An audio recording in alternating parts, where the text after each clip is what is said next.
Welcome to Under Heaven, the podcast where we glorify God and celebrate the beautiful stories of women whose lives have been transformed by His goodness and grace. I'm your host, Trish, and each week we share real conversations about faith, hope, and purpose. This is a place for encouragement and truth, where every story matters and every listener is welcome. No matter where you are in your journey, let's grow together under heaven. Welcome to Under Heaven podcast. We have an amazing guest today. She's from Canada, and she is known all around Canada and beyond as a singing speaker. We're going to have to talk to her about that one. She's a keynote speaker, a resilience expert, and accessibility strategist. And she's a coach. And she just told me about all these classes she's taking. Would you please welcome a woman who is full of passion and purpose, CJ Janzen. Welcome, girl. Thanks so much for having me. Oh, I'm so happy to have you here. I don't know that here in America, too many have heard you. Do you ever come to America, or do you stay pretty much in Canada? I was speaking in New York City last month, I believe. Okay. Yeah. Okay. Awesome. Awesome. Okay. Well, I'm going to let you take the mic and just tell us a little bit about yourself and um, who you are. I am CJ Janzen, the singing speaker, and I use stories, songs, and skill building to help predominantly women who have gone through a major event, either are recently diagnosed with a disability, or they have a diagnosis of something, a major loss of some kind.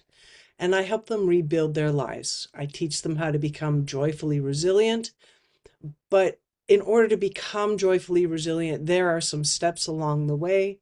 So I teach them my grace program, the amazing grace program. And it all starts with me often telling a little bit about my own story.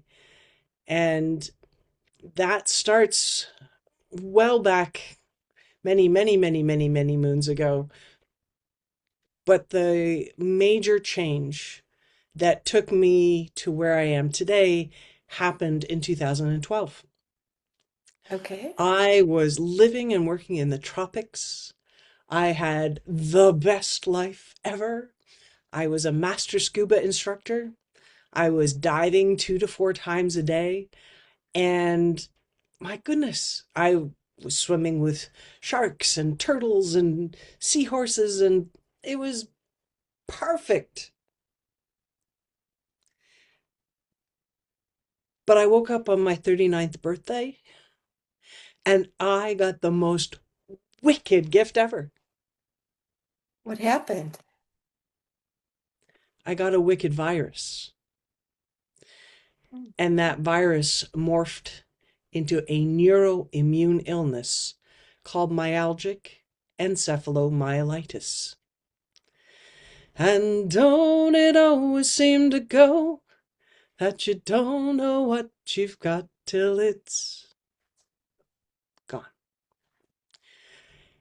My life went from scuba diving 2 to 4 times a day and having the best time of my life to being barely able to speak 2 to 4 words at a time, and being 80 to 90% bedbound on any given day. I am still 75 to 80% bedbound most days.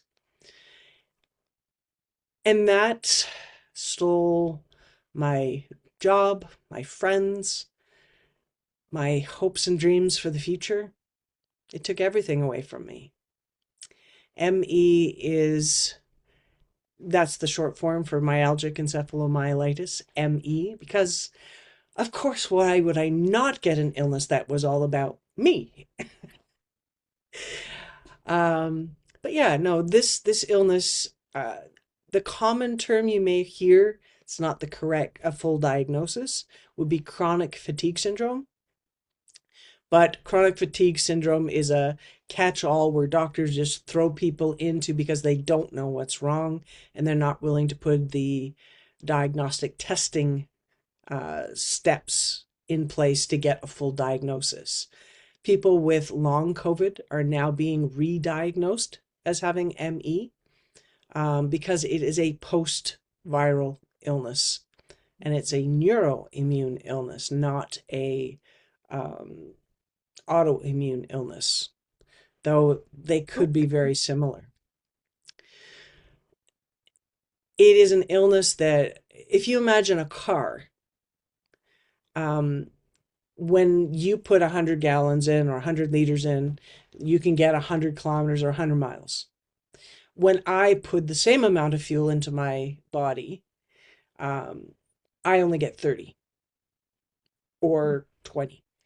And that's because there's something wrong in the mitochondria, they think, that makes the engine misfire, so to speak. And I am like a wind-up toy. I start my day off just great, and it goes downhill. Um, so I have to be very careful about my energy usage. So I mostly use a wheelchair.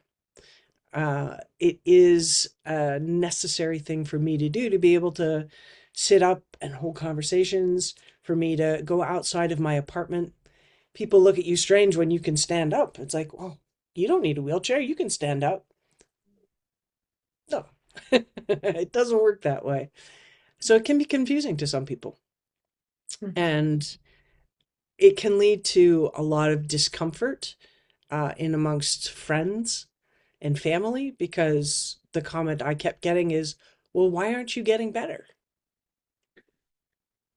I may never get better.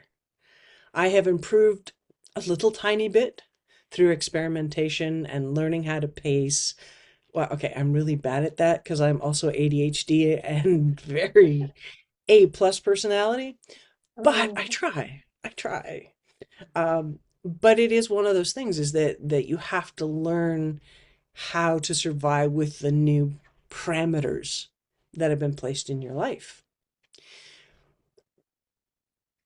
So this is partly why I teach people how to rebuild after disability or diagnosis, because it is when you went from being that type A personality that has a job and a passion and purpose to having nothing.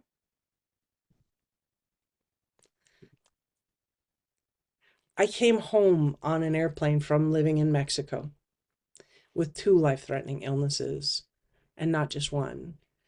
Um, I sort of fudged a little bit there, stretched your imagination a little bit on the perfect life.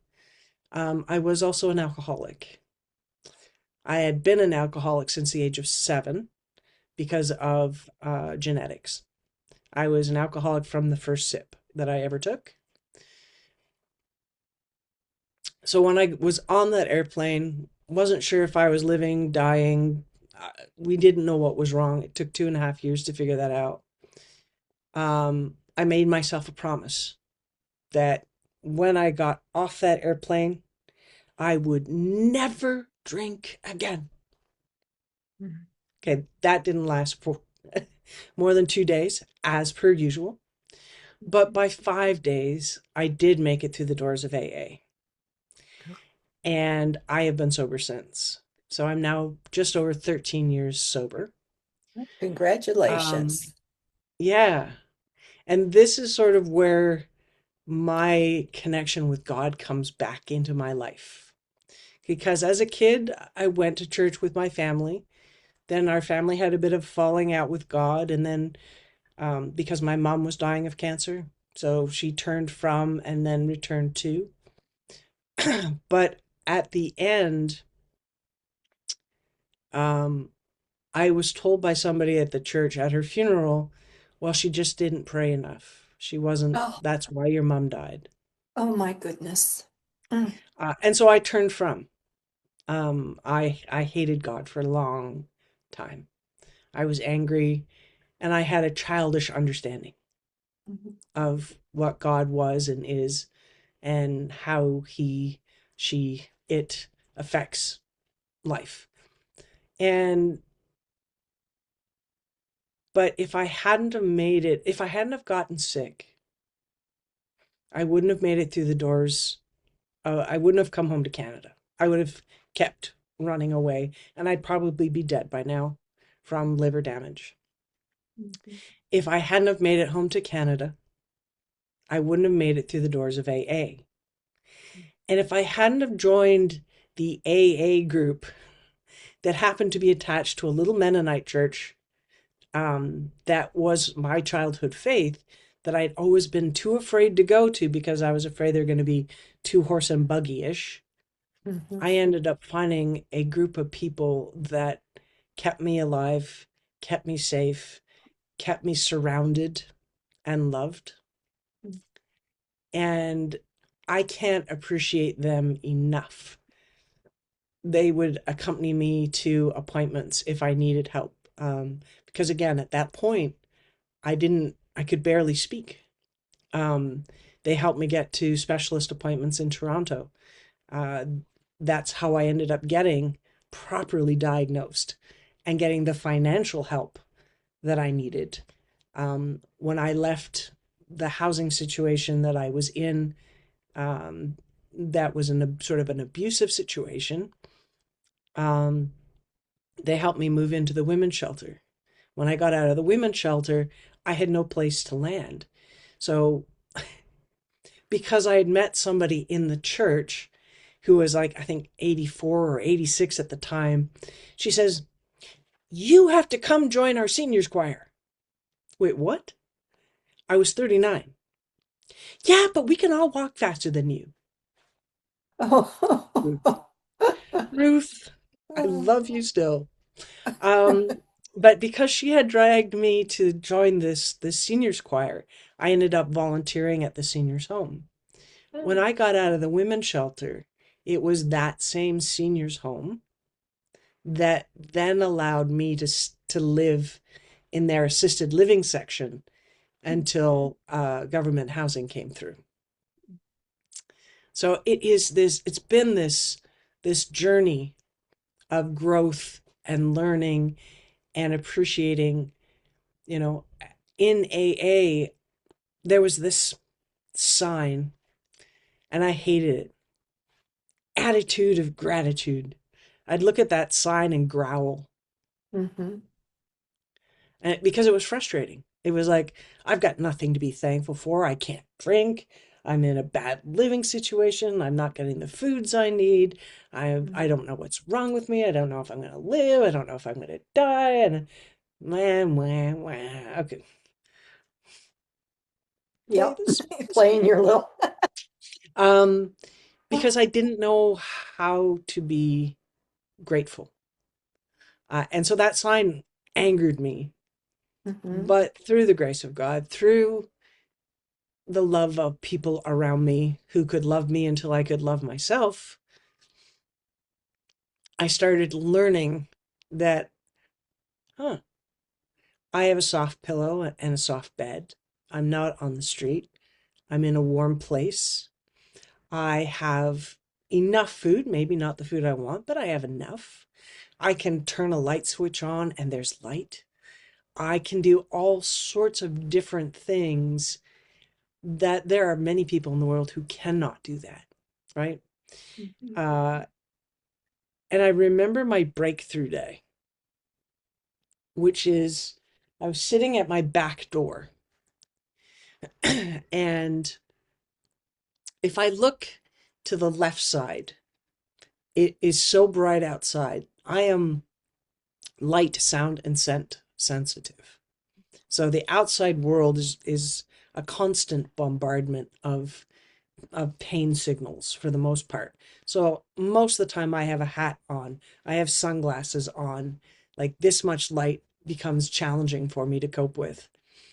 Um, and but if I looked to the right side, there is this beautiful oak tree, maple tree, maple tree. And when the summer wind blows, underneath that maple tree, there's this dancing, dappled sunlight that isn't too bright. And I remember sitting there thinking, I would never have thought to appreciate this moment until right now. And I sat there and I watched it for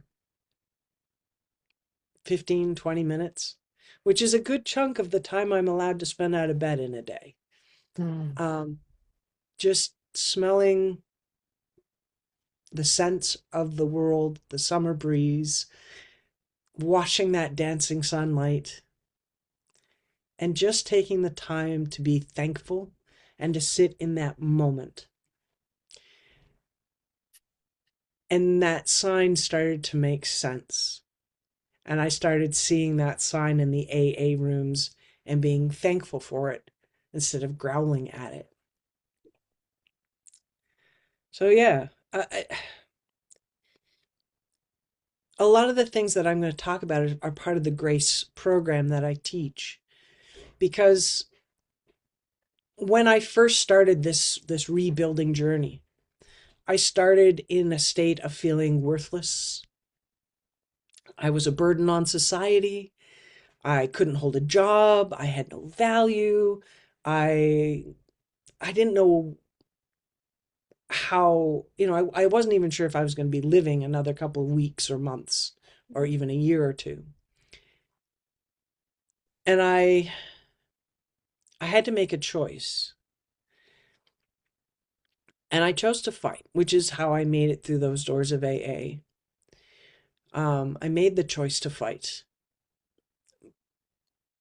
But it took me, well, until about a month to 2 months ago to finally put the official words to go along with the steps that I knew I had taken. Mhm. And that first step was in the acronym GRACE. The first step is grieve what was lost. Because it is, I was living in the I was. In my life, I was a paramedic. I was a truck driver. I was a master scuba instructor. I was all of these different things. But I didn't know who I am at this moment in time.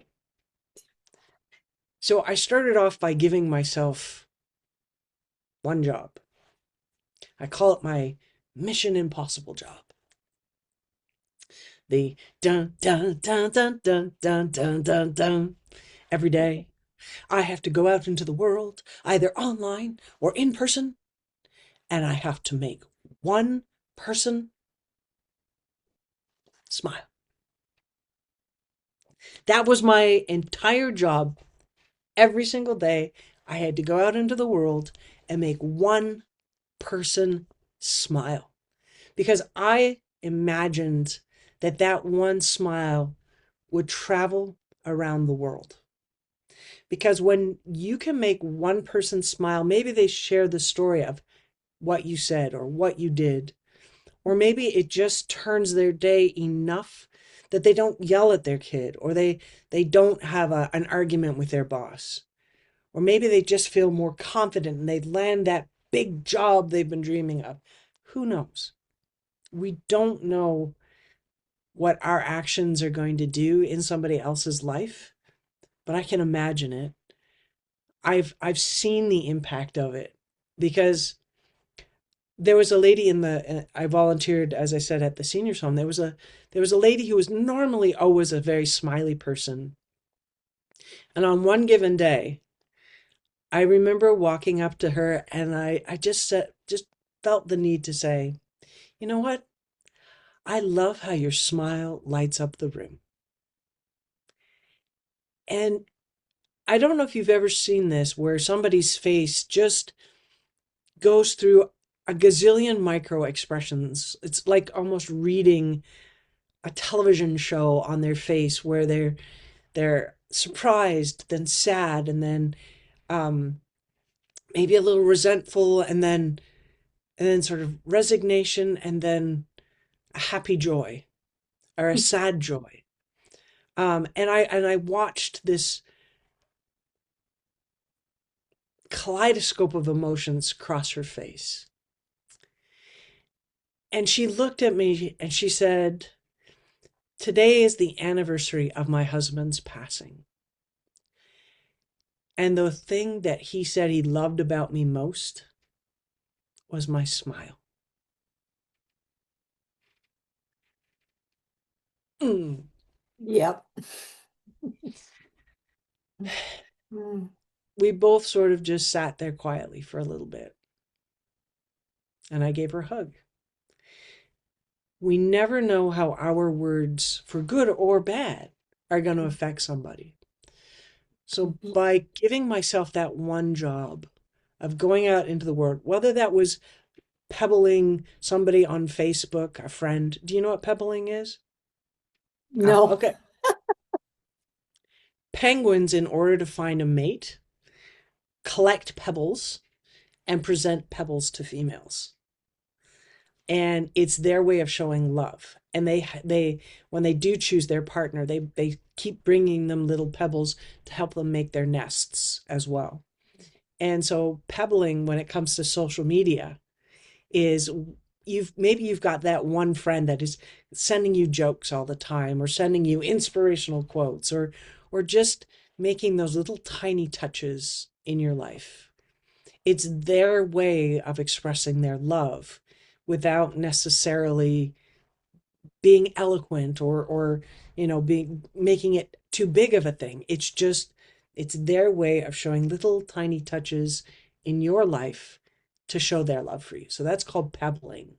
Okay. And so that's one of the things that I like to do is I will, if I haven't seen somebody for a while, I haven't seen their social media, hasn't crossed my page for a while, I will throw them a little meme, or just to remind them that I'm there, that I still love them and care about them. Mhm. So that's all part of the the first letter is grieve what was lost. The second letter is reframe with gratitude. Um, so I, again, going back to the tree and the dappled sunlight, um, I was able to start putting names and titles to some of the actions that I had been taking. Another moment of gratitude is when I first got my wheelchair, standing up still hurts. And I would go into the grocery store and like, "Ugh, I have to ask somebody to help me to get that thing on the top shelf." Mhm. And I decided to change my attitude about that. I get to ask somebody to help me grab the thing off that higher shelf. And at first, I would only look for the people that were smiling because I didn't want to, bother anybody. But I saw the joy that it would bring them, and Mhm. I'd call them, my grocery store superheroes or whatever it was on that given day. And I saw that joy. So then I started looking for the grumpiest people in the grocery store. Those people who are going in, they're just focused and they're just doing what they have to do, and they just don't have a smile. They are not looking around. They're just and I would find one of those people and get them to help me. And it would be amazing to see, more 99% of the time, an attitude change, a smile on their face. There was this one there was this one old lady, and she was just looking so grumpy. And I said, "Excuse me, ma'am, can I borrow your tallness?" Now, I'm sitting in a wheelchair, and she is the same height as I am in my wheelchair, except that her arms and shoulders work, mine not so much. So she was able to reach the cucumbers.